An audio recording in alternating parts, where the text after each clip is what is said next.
Enabling the digital economy.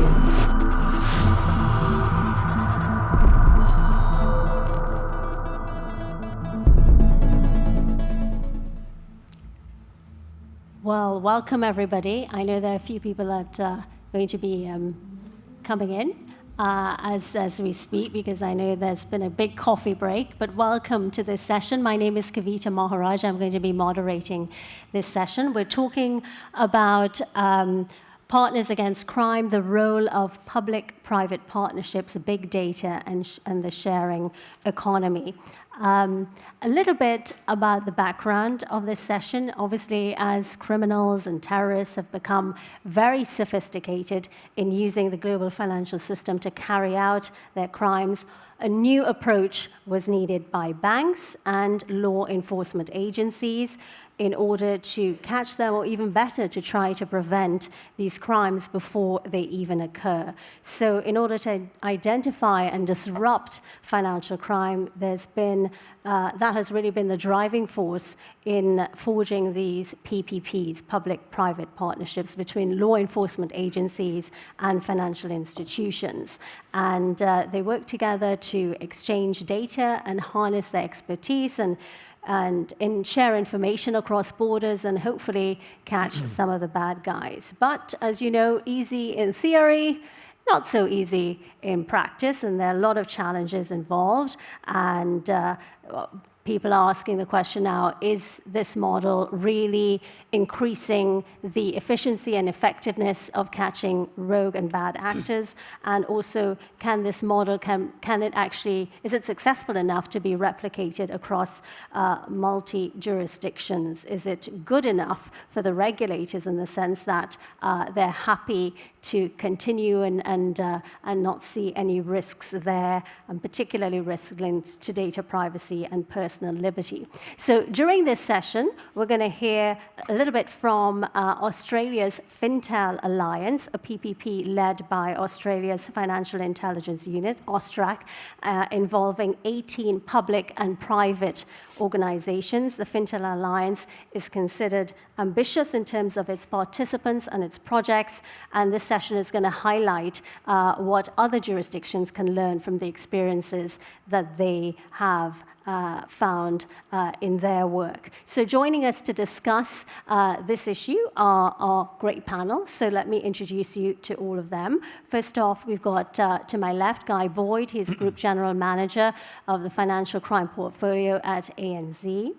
Then next to him is Paula Chatterton, International Counter-Terrorism Assistant Director at the Australian Department of Home Affairs Centre for Counter-Terrorism Coordination. And you win the prize, Paula, for the longest title I've said at Cyber so far in my 7 years, I've got to say. Next to her is James Fries. He is the Chief Compliance Officer at Deutsche Börse. James actually wins the prize for the shortest title I've had at Cybers. And also next to him is Simon Norton. He's an analyst at the Strategic Policing and Law Enforcement Program at the Australian Strategic Policy Institute. So let's give them a warm round of applause, everybody. So we have about 60 minutes for this session. We know that there are members of the audience with varying degrees of knowledge. So what we try to do is sort of strike a balance between educating ourselves on the subject, but also having a debate on the issues. And I've tasked all of my panel participants when they speak to make sure that they use as many examples, case studies, anecdotes as possible, so that we have some practical, real insights that you can take away with you and use in your businesses. Just a little bit of housekeeping before we start. You all have your phones to hand, I'm sure. And just so you're aware, I have an iPad here, this Slido app that you can go on, that you can register on, that can send me your comments and your questions, and be aware that we love comments as well as questions. So definitely it's a way to get you to participate more in the session. And obviously if you want to participate by getting up and giving us your comments and your questions, just raise your hand and we'll get a microphone to you. You'll also need your phones to use this app so that we can vote on some questions, and that's a very good way to get a sense of what the feelings are of state of play in the room on various different topics and what your views are. So whilst I get you to sort of do that, I will just tell you how I want us, or how I plan to structure the discussions over the next 60 minutes. So first, I want to spend not long, but just a few minutes on the background of what is the problem that we are trying to solve. Why is it that there was this impetus to create these PPPs? Some people in the industry call it public-private partnerships. Other people call it, just to confuse you even more, FISPs, financial information sharing partnerships. But it's all the same thing. It's public agencies and banks working together to share financial information. So why did we need to create this is the first thing. Second area we want to talk about is what are the guiding principles, the first principles of these PPPs, and what do we actually want to do here. Thirdly, we will get an overview, as I mentioned, of the Australian PPP called the Australia's Fintel Alliance, and they've brought along a case study. Both Paula and Simon have been working together on this. And fourth area is we're going to look at the successes and the benefits that have been achieved with PPP so far in terms of transparency, in terms of effectiveness, efficiency, what are the best practice and insights that we can learn. And finally, last but not least, is this model successful enough to grow to become multi-jurisdictional? What are the risks that are there, and what are the other key challenges and barriers? So we've got our hour cut out for us. Before we get to my panel, just to get a sense of who is in the room.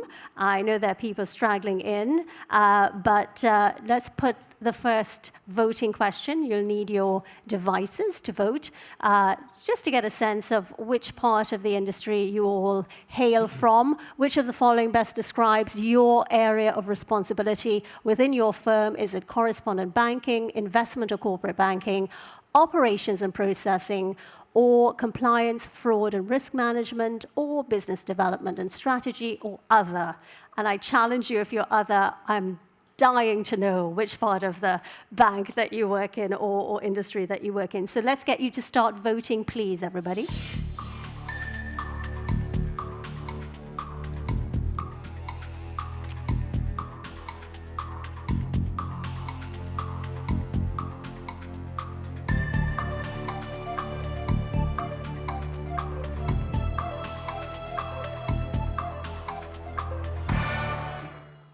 Okay, so compliance, fraud, and risk management wins it all. Other, a lot more others than I thought. I'm just interested from a brave soul, a couple of brave souls who said other. Just if you can stand up and tell us which part of the industry that you work in. Would you like to raise your hands? No brave person? It's like, oh yes, this gentleman here on the left. Marketing, industry marketing. Industry and marketing. One more. Lady in the pink. Okay. IBM, so technology. Thank you very much.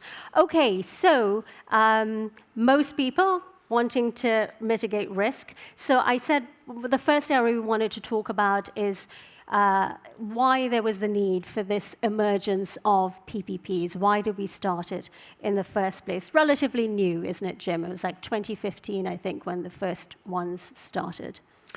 Actually, it's not new. It's not a new issue, but it's the 2.0 version. I think that's the change. I'm speaking here today as the Chief Compliance Officer for financial market infrastructure provider, but the last time that I spoke here in Australia on this topic, I was the U.S. Treasury Department's head of the Financial Intelligence Unit and anti-money laundering regulator. In that context, I spoke with the Minister of Home Affairs, and the thing that we started the conversation with is the estimate that 3 to 5% of global GDP is tied into financial crimes. It's a tremendous number. The aspect of crime is almost unfathomable for us, either for overwhelmed government authorities or for individual financial institutions to try and figure out where do you even focus next. And the issue for the individual financial institutions is, by definition, you only see part of a chain. And the most simple aspect of sending money or receiving money, you only see one part of it. Even with efforts to increase transparency, you miss the big picture. And the question is, how do we then step back and create more of this big picture? One of the aspects in the industry that is most cited in this regard is it's a universal requirement, meaning in every jurisdiction, not just for banks, but anyone who moves value, down to the aspect of importers, exporters of various goods, jewelry firms, casinos, to file suspicious activity reports or suspicious transaction reports. So you found something that doesn't make sense for your customer, or you're knowing the business, and then this concern that, but I never hear anything more after I report this to the government. How can that be? First thing I'll tell you is, just because you don't hear something wrong doesn't mean that that's not the problem. But from inside the government, it's also an aspect. How do we then use that better? If I just see that as one isolated piece of information, if I'm the Australian Federal Police, I'm already busy enough. I can't run after every one of those. But how can I then build a pattern and see, this is really where the node is. This is where the risks are the greatest, and this is where I should put my resources. And that's the question that's new here. How do we then better re-engage to be more efficient and effective? What happens when you file a suspicious transaction reports, Guy? Do you ever hear anything from public agencies? Or it just goes into this sort of black hole? Look, I think it's getting better. So I think the financial intelligence units and law enforcement are listening. They are wanting, I think, to give the feedback. And I think it is getting better. So we have had ongoing instances now where team members will be working hand in glove with the FIU and law enforcement. So they're getting real-time feedback. So not a letter 1 month later saying, good job A and Z, but actually on-the-job feedback saying, watching the network be uncovered as they're going.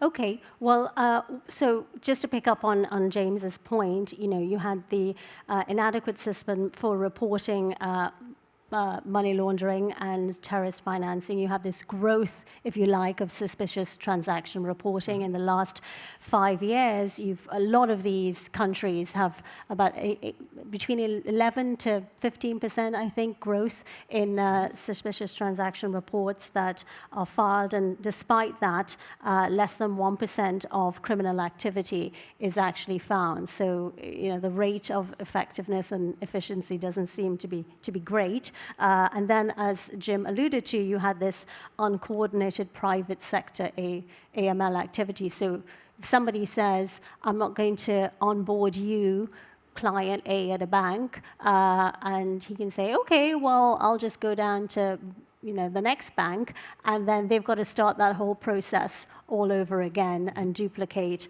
all the things at the first bank. So there's definitely a gap there, if you like. So obviously that's, let's talk a little bit about the approach that was taken by countries, Jim, because, or Simon or Paula, because we'll get to the Australian Fintel Alliance in a second, but I know that more than, I think, 20 countries have committed to PPPs, where financial institutions and law enforcement will work together to share information. And I know a lot of this was started in the UK, the US, and Canada to begin with. So you had the UK's Joint Money Laundering Intelligence Task Force, then the US Patriot Act, and then Canada's Project Protect. And then in 2017, you had 3 new public-private financial information sharing partnerships: Australia's Fintel Alliance, Hong Kong's, and Singapore's. So if I can ask you guys, what do you think, get each of your views, what do you think are the guiding principles? What are people trying to do here in terms of principles that they set forth to build a very good partnership to share information between a financial institution and a law enforcement agency. Any of you want to? Maybe just stepping back and why this is different and why they say this is the 2.0 model. Because this is a structured way of sharing. When you look back in the UK a decade ago, they talked about the vetted group, and actually it was confusing because there were actually two different vetted groups. There's one that Scotland Yard used, there's another one that SACA did. By that they had people who had background checks, and they would share information. They'd bring them in and go through post-arrest or as part of an investigation to talk to them. I did the same thing 10 years ago. I gave people actually security clearances, and they're usually people who came from the government before. I trusted them in the institution, and then you would work with them on isolated cases. But it was very ad hoc. And because it was sensitive issues, we actually didn't do a lot of public media reporting about it. There's a lot better aspect of branding, and partly that's reactionary because you didn't get credit for things. But the difference now is the resourcing and the structure. And what does that mean in practice? As we'll hear more in the specific cases, you have dedicated resources put into something, which I'll challenge later. You have better people to deal with. What does that mean? Any of us, Guy, myself, in compliance, he can say that there's 10 times the compliance staff that you had a few years ago. I've been in compliance in a former role since I joined my current employer. I did different things before. They brought in people with different backgrounds to take that to a higher level. We also have different access to data than ever before. That's the reason why so many of the vendors here and out there are looking to sell to the compliance officers, because even as banks are cutting budgets, they know that's an area that's of growth, and we can look at our data in a different way. So you have more of a basis to share information before. And then the last aspect that I think is critical as we learn from it, you need to have some legal basis to share. It can't just be this traditional, police have always had sources, and just don't ask them how they got that phone number or that tip information. We're moving beyond that. So you need to have that ability to share and have that trust that's grounded in an aspect of law and regulation. I want to get to the case study in a second, but before we do that, let's just get a state of play as to how aware you are if your institution is involved in a public-private partnership. So we'll just pop the second voting question up on the screen for you. To what extent is your institution involved? Is it already actively involved? Is it considering to participate? Is it evaluating how PPPs can increase AML efficiency and effectiveness? Is it not being considered at all, or are you still discovering what it all means? Let's get you to start voting.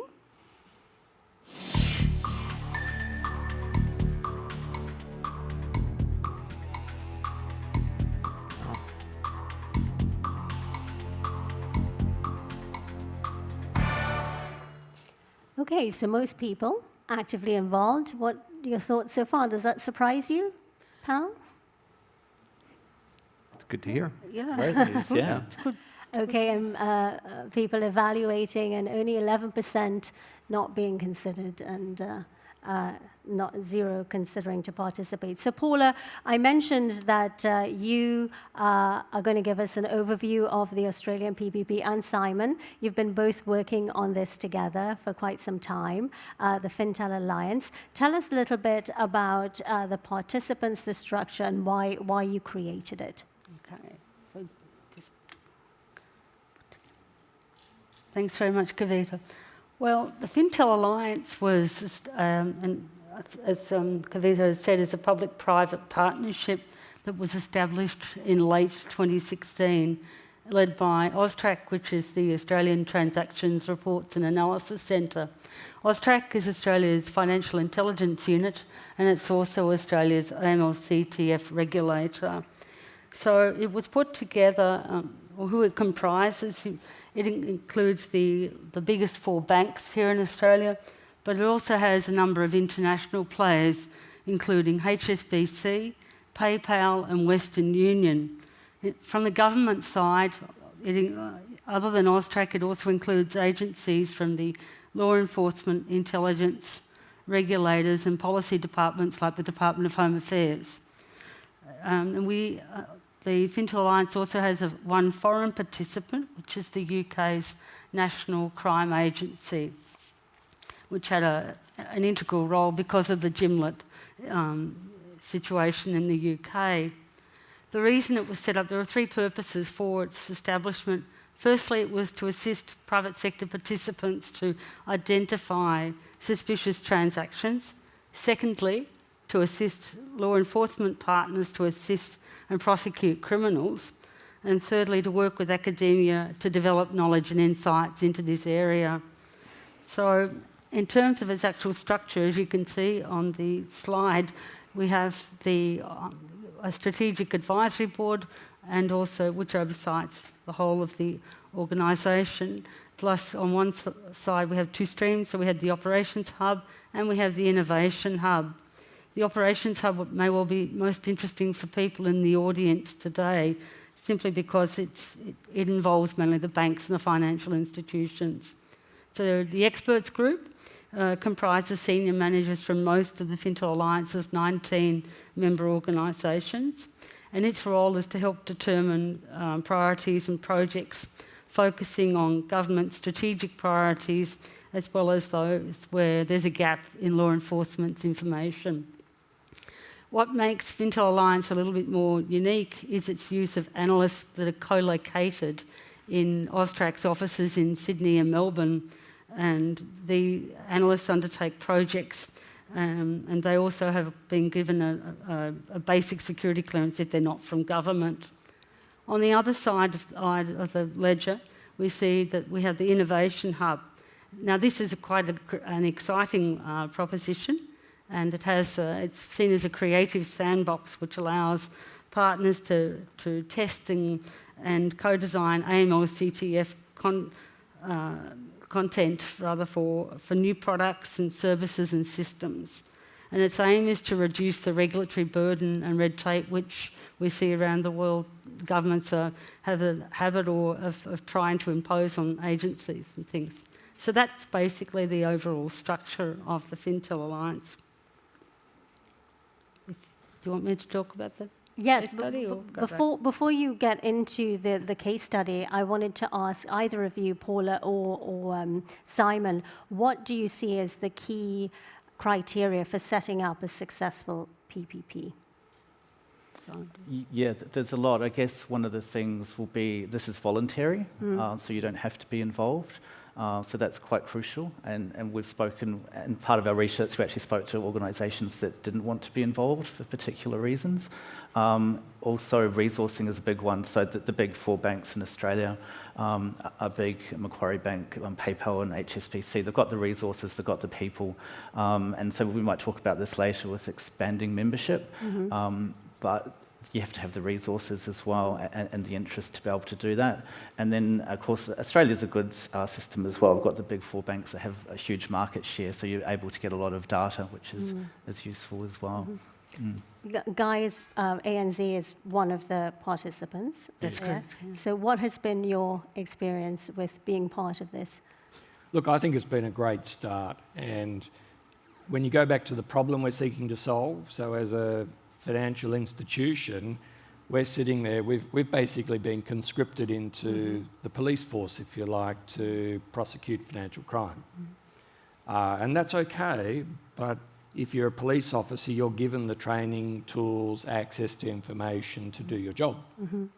As banks, traditionally, we haven't. You've just been told, find it, you need to know what you're looking for and you need to report it, and we'll take care of the rest. And so I think certainly this is a great opportunity for us to be able to try and counter that imbalance in the relevant players in the financial crime ecosystem, if you like, or anti-financial crime ecosystem, where we can actually get the information exchange, the training, the data, and the understanding of each other and the role we can each play to actually combat a common threat, as opposed to seeing each other as the problem, which perhaps has been historically one of the cases.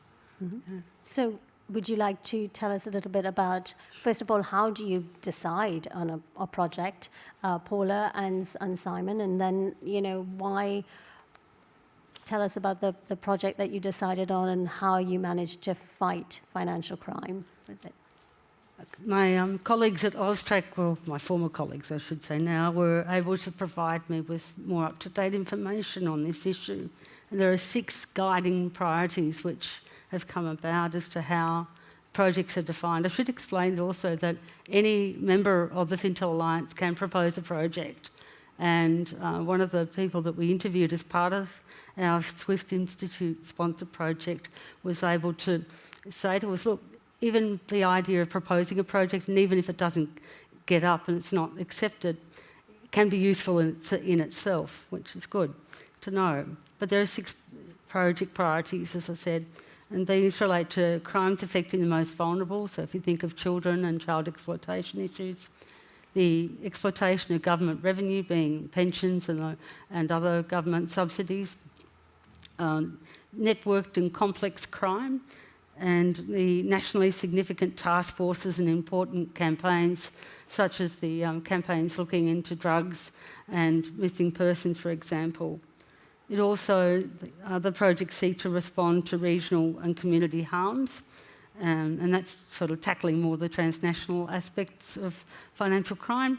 And finally, technology and sophistication in terms of those crimes which are committed using technology or sophisticated means of cybercrime or whatever to infiltrate financial systems.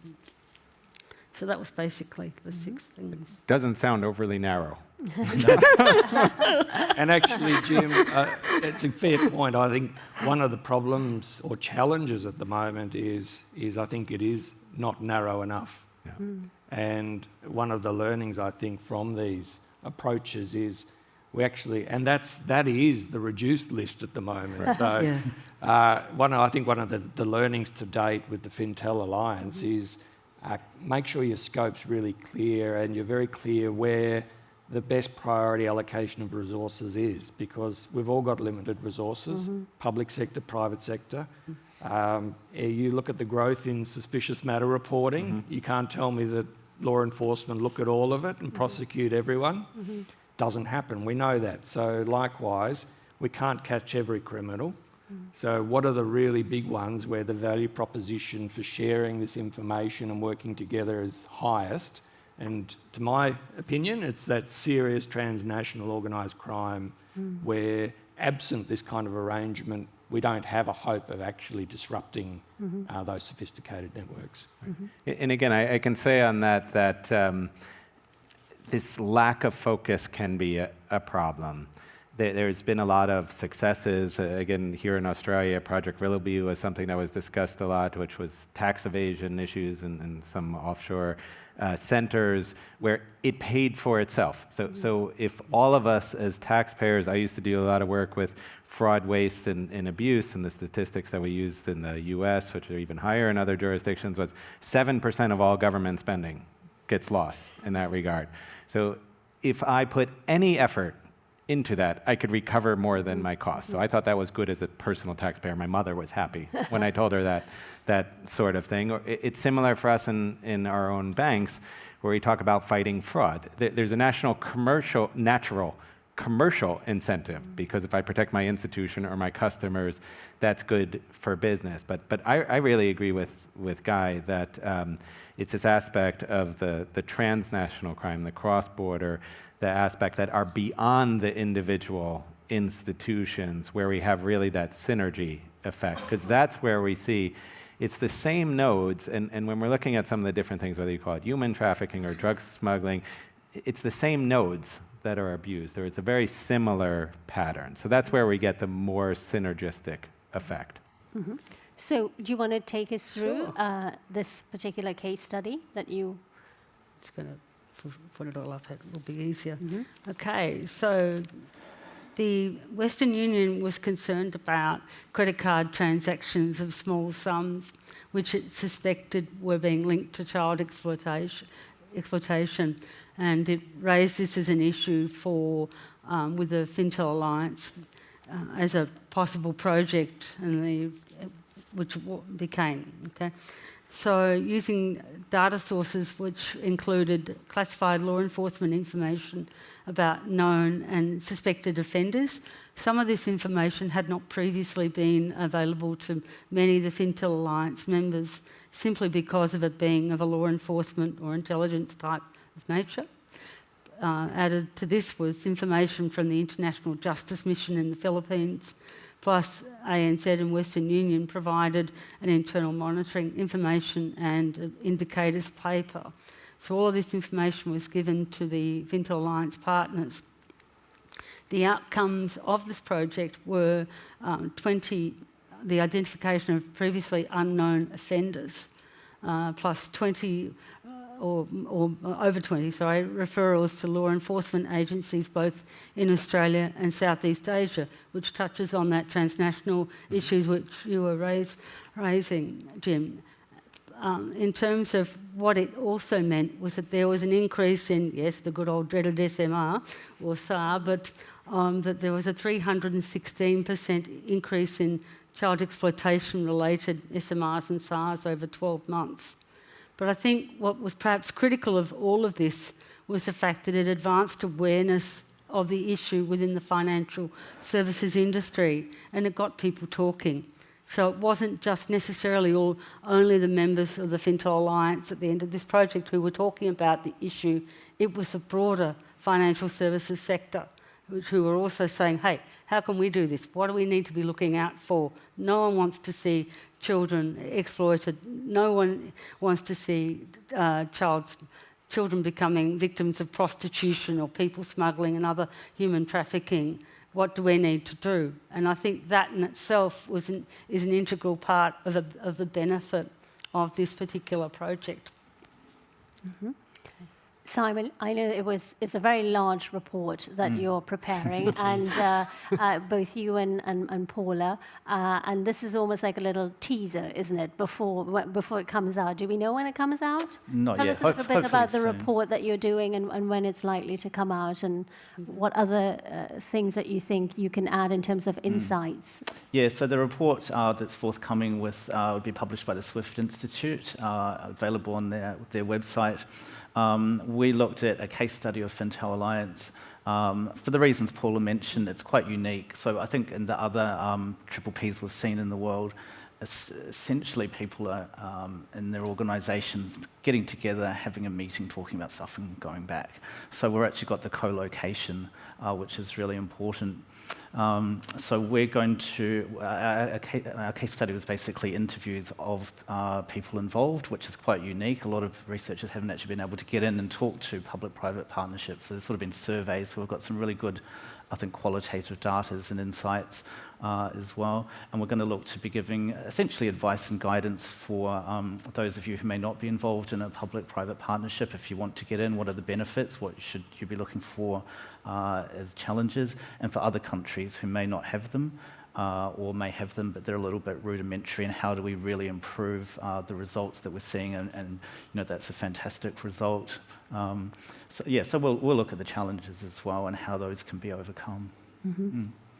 Jim, sorry, I called James Jim, but you know, so do all your friends, right? So, in terms of other studies that you've seen, examples, case studies from other PPPs that you can tell us about, can you share with us how exactly law enforcement, and as a former law enforcer yourself, how you were able to work closely with banks? How does the process work? Just to give us an example of how banks can be working on a day-to-day practical basis with law enforcement. Indeed. I guess a lot of the way the debate first started and how this has changed, banks would say, if law enforcement or the intel agencies would just tell me the names that they're concerned about, then I wouldn't go for this search for a needle in a haystack. And I would come back and say, well, that's really nice, but if we knew all the bad guys, they'd already be in jail and I'd be home already, right? Because I'd be out of business. It's not that easy, and we also live in societies, at least here in Australia, among them, where innocent until proven guilty and need some evidentiary standard in that regard. So even where law enforcement has suspicion, you got to build a case in that regard. That aspect has changed. It's not just about the name, and frankly, it's not just about the data. Some people misunderstand that. Australia is the world leader in terms of the government looking at data. By that I mean it's been 30 years, when we talk about in a SWIFT environment, although it's not the SWIFT system, Australia has been collecting all cross-border wire transfers, all transfers in and out of Australia for 30 years as part of big data analysis, something that other countries are still just struggling to start with. And that's how you do it, and they started doing before Facebook existed, doing link analysis and trends analysis and looking at nodes. But that still was not enough. It's this aspect of getting people together, and first you have to see what doesn't make sense for you. And what do I mean by that? When you just do a link analysis, big data, someone who receives regular payments and small round sums is often a drug dealer. It's also a landlord who every month receives payment on all these flats. Just that same pattern itself doesn't make any sense until you know who that customer is. But then once we get beyond that, in the real aspects of real sophisticated financial crimes, law enforcement are generalists, even where they have people specialized. They need financial institutions to help them interpret and work through the data, and it's this iterative aspect of going back and forth. And that's exactly what we heard again and again from Simon and Paul, that you're putting dedicated resources together who are working together on a day in and out and basis. And that was the thing with the child exploitation project. It would have taken significantly longer and substantially more resources to achieve had it not been for the public-private partnership. It brought, and goodness knows how many children would have been affected or potentially affected. So in that sense, it's bringing together all of that data and all of the different pieces of the puzzle that we often talk about, the fact that the ANZ and Guy and his colleagues in the private sector have got certain pieces of the puzzle, and the government has other pieces of the puzzle, but blend them together and you come up with these different linkages which you may not necessarily have seen, even through the simple water cooler chats, as we say here, between one another, saying, hey, I've found something interesting. Do you want to have a look at this?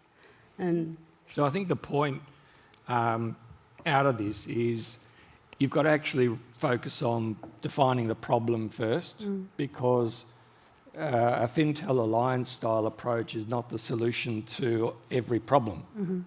So people shouldn't get confused with this being a useful exercise and therefore financial crime risk management is going to be forever solved across our jurisdictions and private sector entities. Couldn't be further from the truth. But I think it is a solution to a defined set of problems, and much to Jim's point, there is still obviously a need for each individual entity within its own role to apply its knowledge to its circumstances, to its risk.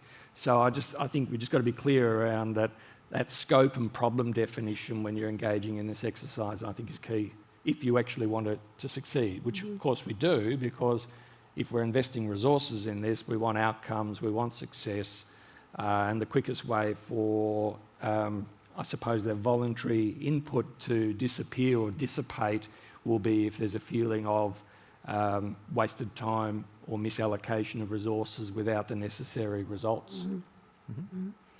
When, I don't know if this is a viable question, but I'll ask it anyway. When you have, as a member of this Fintel Alliance, when you sign up, do you as a bank say, we'll share information between country, where all our countries' branches or activities in the bank are to the law enforcer, or how does that work? Well, the way we have established it in the Australian situation is I nominated several members of my team. They went through security clearance process. They got formally seconded as AUSTRAC employees into the Fintel Alliance co-located premises. And so that's basically a willingness from my organisation to say we want to invest in this. We're actually allocating people. And if you think about, again, the philosophy behind these partnership approaches, AUSTRAC, I think, has circa 300 plus FTE. I have more than that in just ANZ, managing financial crime risk. So in one private bank. And now you multiply that across the private sector players with AUSTRAC's intelligence, you get a force multiplier effect. So you get those people cleared, in place, and in that situation, you've still got then to overcome the cultural challenge of, can I share, even though I'm technically an AUSTRAC employee, and I've been authorised by my entity, my institution, to say whatever's in my system, you can tap into real time and share. But do they actually do that in practice? They can Yeah. and do, certainly from my bank, but it hasn't been universal, and this is where there is a cultural challenge around getting people comfortable, trusting, and how do they share. And there are limits there are some jurisdictions, for example, where you aren't able to share, but one of the terms and conditions of banking with us is that you consent to us using information to manage risk. Pretty much in a way that we see fit to manage risk. So that gives us a fairly open approach to being able to manage risk. I think Guy brings up a really important point about culture. So a lot of research has been done into information sharing. Everyone talks about legislation, and usually privacy is the first one that comes up. But in our research for previous stuff we've done, and this as well, and other research, people talk often about culture, and actually say it's not the legal barriers, it's the cultural aspect. And so then what do we mean by culture? Well, that's hard to define, and everyone talks about something different as well. So in some environments, it's silos within organisations. Some people have pointed out sort of having the power of information and holding it close. And so Fintel Alliance is essentially set up to, remove those problems, but you've still got a cultural issue, which is what are the risks of sharing, and I think that's in our research as well, and talking to the members at the moment. Some are more reticent than others, as Guy points out, to share. Some are really happy to, from the private sector and from government, and it probably comes back, I think, to the risk appetite. How prepared are we, and what is the unintended consequences if we do provide this information? And it's particularly the case with law enforcement. So, Jim's talking about, do we give the name of a suspect? Well, if they can do that, well, what happens? What's the bank going to do if they've got that information? Will they call up the customer, do some due diligence? Will they look to debank them? Will they go, we may have AML/CTF breaches if we don't debank them. So there's lots of unintended consequences. People have to manage that risk. So that's something I think Fintel Alliance and other PPPs will have to work through. Who is more territorial about information? Is it the bank or is it the law enforcement side? My experience is it's a mixture of both. There are, and it varies. Some law enforcement agents and others that I've dealt with have been really open-minded and said, I think it's nonsense to think that just because I'm a public servant, I'm less prone to corruption or more trustworthy than someone who's working for a bank. And then, you'll have some banks that say, well, privacy, confidentiality prevails over, public security. So it varies in my experience. I think we found that as well. We had one quite good quote from a government official that said intelligence agencies would rather jump out the window than provide any information to anyone, which I think is probably true. That law enforcement is much better as well, so the police are prepared to share a little bit more. And there are ongoing relationships anyway, and particularly with the big banks as well, and there's movement between people as well. And for the private sector, it's about risk appetite. So it does depend on organisations, and what we need to do is work on that cultural stuff so they are prepared to share. Actually, one insight I'd probably give, because my background was originally working here in the banking and financial services sector, and went to Canberra to work close with government. And there is a bit of a view, I think, from government and law enforcement about the private sector, that maybe they're just out for profit. Why are they really working in this environment? Is it profit? Is it reputation? Or are they just being compelled to do that? From my experience working here and from the interviews that we did, that's not the case. The people working in financial crime in the banks are really passionate about doing it and fighting crime. But there's sort of that bias from some members of law enforcement that maybe their motivations are not. Yeah, and it's a matter of building trust, because I think as a banking industry, well, it's no wonder some people think it's just about profit, because they've got probably a number of cases where they can point to that, where they go, see, we told you it's just about profit. But you're absolutely right. I think there's a growing recognition, certainly in the banking sector, that it's not just about profit. Banking criminals is not good for business. It's actually not sustainable business model. Who would have thought? Nor is continuing to get it wrong and having enforcement actions and throwing more resources at the problem, if that's not necessarily tackling it at root. So I think, again, you come back to the problem statement. Why are we doing this? It's because there's a recognition there are some criminal threats that span information, span jurisdictions, are serious, persistent, and we will not be able to disrupt them unless we work together against them. It's the same message from the cyber plenary this morning. It's exactly the same problem statement. It's only together that we can actually protect each other from that threat.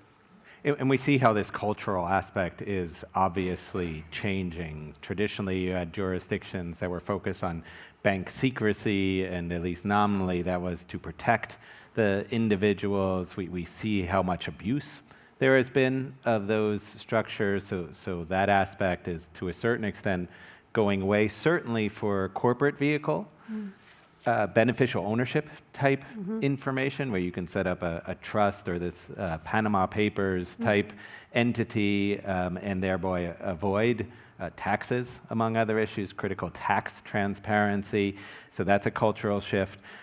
We also see people who would never trust the government, perhaps, but you could read anything about them in their Twitter or their Facebook portfolio. So again, what you say in the private sector versus the government. And now we see that tipping in other ways, as people understand, why was my Gmail account free? Because they're getting something with my data. Who owns that data?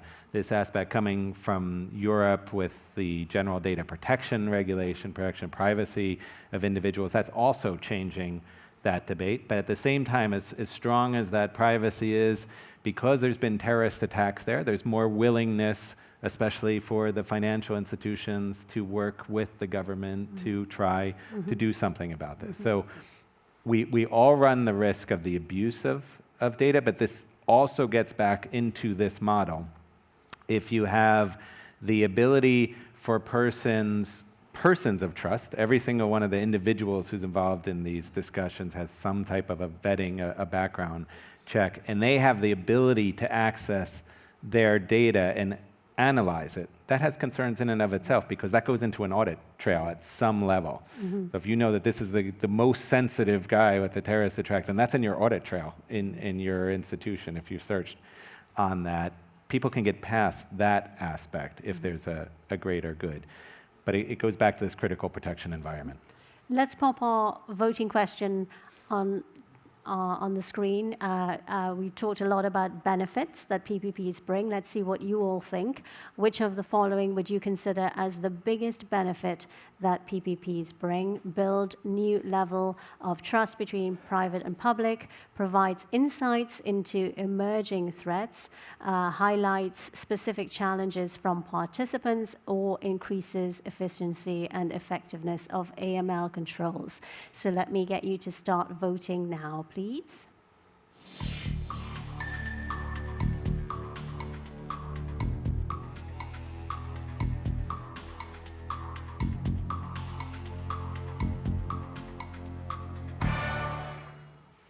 So definitely providing insights and increasing efficiency and effectiveness. Now, I don't think there's a surprise there in that result. We talked a lot about specific banks in an economy. We haven't talked a lot about central banks. What do you see the role is for the central bank in developing this model? Somebody is asking. Well, I think it depends on whatever the regulatory regime is. So in Australia, the central bank's not necessarily the right entity to drive that.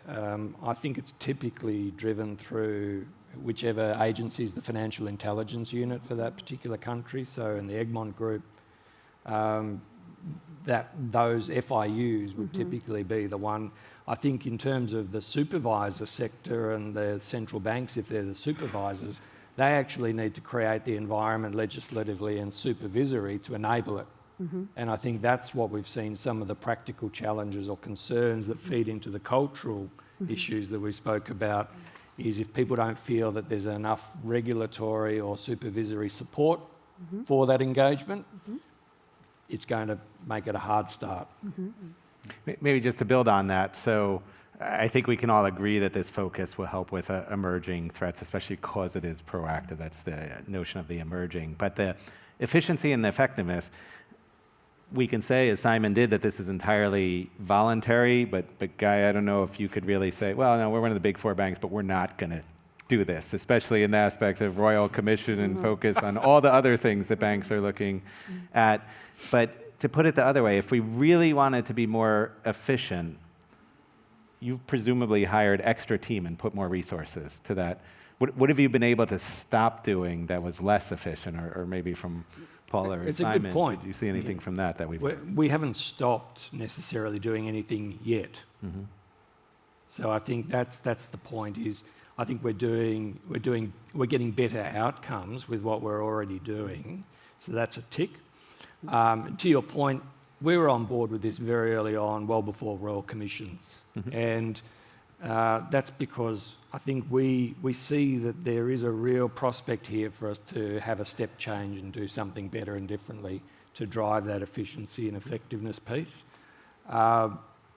It's going to take time though, and in private sector, one thing I have to keep reminding myself is that I want to, make a decision and move like that, and public sector doesn't work that way.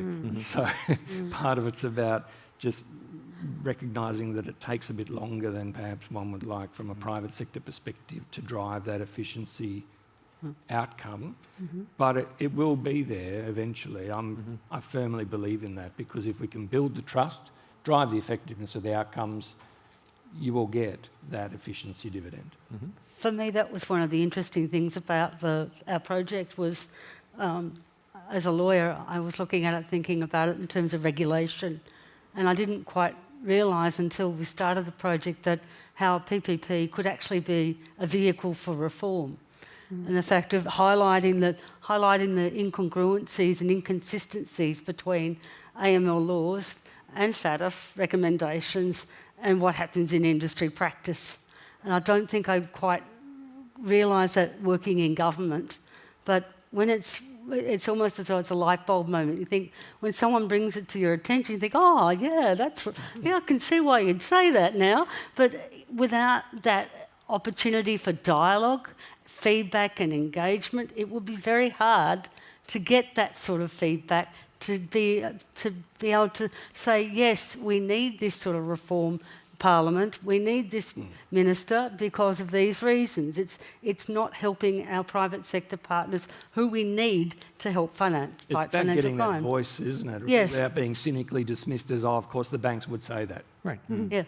Can I just mention, we haven't probably said, the Fintel Alliance was set up under the existing frameworks in Australia, legislation and technology. So it hasn't been legislated for, and everything's being done under the existing system. So to get to the point, it has to evolve. That was a big theme in our paper. So you've got to start with the cultural trust aspect. The effectiveness is coming. We saw that with the child exploitation case. Efficiency will take time, and one area will be changing legislation. And so we're seeing some evidence-based things within Fintel Alliance. We're trying to do this. We need to be able to do it, but we can't because there's legislation. So we can change that, and that will take time. It takes a long time for that to work through the system. And likewise with technology, we'll get more efficient with better technology, but we can't do that straight away. We talked a lot, some of the barriers, we talked about data and privacy, etc. Let's just pop the last voting question up on the screen, because this is a question about what you all think is the biggest barrier for any successful PPP. Is it governance? Is it information sharing culture, which we mentioned? Is it regulatory reform that we need to do, which you talked about?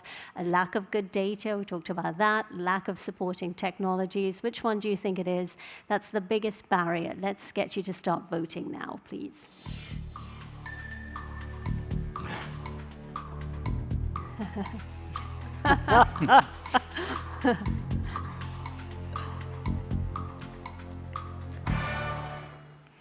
So interesting there. It's very interesting. It seems like the regulators, in a way, are blamed. I wouldn't say blamed, but blamed a lot in the discussions. But actually, when the votes come in, a lot of it. This morning, I had a session on AI and robotics, and it wasn't the regulator that they thought was the biggest barrier for rolling this stuff out. It was actually lack of expertise in institutions, and this is also interesting. It comes down to even more basic levels than we actually think when we're having these discussions. In this case, a little bit saying, yes, there's need for regulatory reform, and definitely the majority information sharing culture. So what are your views on that? We've got about 4 minutes left. Absolutely agree. Yeah, agreed. Yeah, me too. Again, it's about evolution, so the culture has to start, because if you've got the regulatory reform but everyone's worried about the consequences of sharing it, they're not going to do it anyway. But again, as evolution takes place, we'll call out particular pieces of legislation that needs to be reformed, or you're not going to get what the ultimate goal. But I just want to add one aspect in terms of that regulatory reform is as much a mindset as the regulation. The international standards, and usually what it says in the regulatory requirements for the financial institutions, is you need to put reasonable measures in place to detect and report. Sometimes they slip in that prevent. The only way that you prevent bad money from moving through your institution is to shut down the bank. Right? That's the only way you can get to 100% certainty. And that's part of the problem, because anything that does slip through, even despite your reasonable efforts, you can be criticized for. Yeah. And that's one of the imbalances from the regulators going in with a checkbox approach to, but something went wrong here, where law enforcement doesn't step up and say, but they helped me in that case where we actually put somebody in jail. Bingo. Yeah. Information sharing and supervisory culture. Supervisory rather than the regulatory reform. And another question coming out of that is, and I think somebody was asking it here, is ANZ, part of the Fintel Alliance, what happens if you work together, but then you still get fined because something else gets, falls through the cracks? What happens then? Who picks up that tab? Well, I think AUSTRAC has tried to make it clear that they're not going to leap straight to an enforcement action. No. And so I don't know about the past and what happened with the other bank that they did prosecute, but I wouldn't expect that outcome just from a simple mistake. I would expect us to find and fix any issues like that, and to have whatever supervisory action is appropriate. And I don't think they're getting in the way of Fintel Alliance. Okay. All right, last couple of minutes, final thoughts on where we need to go from here for the next year, for when we come and sit in London at Cybus 2019. What do you think is going to really get done, as you say, not just talk, but actually get done over the next year? And where should companies, banks, PPPs,